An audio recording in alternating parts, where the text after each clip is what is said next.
Game over. Kenapa undang-undang kesehatan ini banyak banget penolakannya, terutama dari Ikatan Dokter Indonesia? Yang bisa jadi dokter spesialis di Indonesia itu cuman pacarnya, temennya, ponakannya, kakaknya, adiknya, ataupun selingkuhannya dari para mafia kesehatan.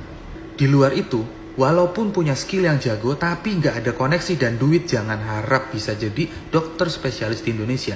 Walaupun ada yang berhasil jadi dokter spesialis tanpa koneksi, itu jumlahnya sedikit banget.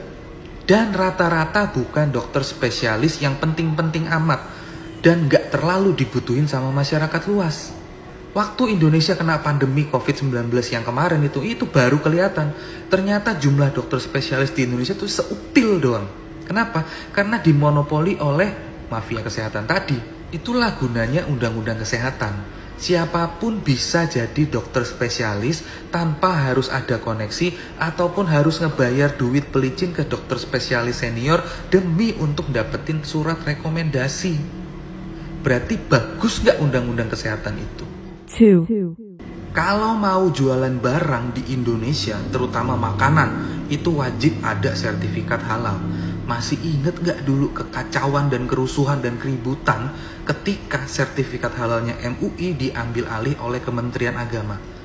Nah, untuk kedokteran juga sama persis. Untuk dokter bisa buka praktek sendiri itu dia harus punya 3 surat izin. Yang pertama itu adalah surat tanda registrasi, yang kedua surat izin praktek, yang ketiga satuan kredit profesi. Dulu semuanya ini dikuasai dan dimonopoli oleh ID dan sekarang diambil alih oleh Kementerian Kesehatan. Dulu kalau mau dapetin 3 surat izin itu harus melalui 3 proses. Lapor ke ID cabang, lanjut ke PBID, baru tembus ke KKI. Which is itu butuh pelicin yang gak sedikit. Dari angka jutaan sampai puluhan juta. Nah, dengan adanya undang-undang kesehatan ini, itu semua sudah gak ada lagi. Sudah gak butuh duit pelicin lagi. Jadi, dokter-dokter sekarang yang pengen buka praktek, itu udah gak perlu ngejilatin ID untuk bisa dapetin 3 surat itu lagi.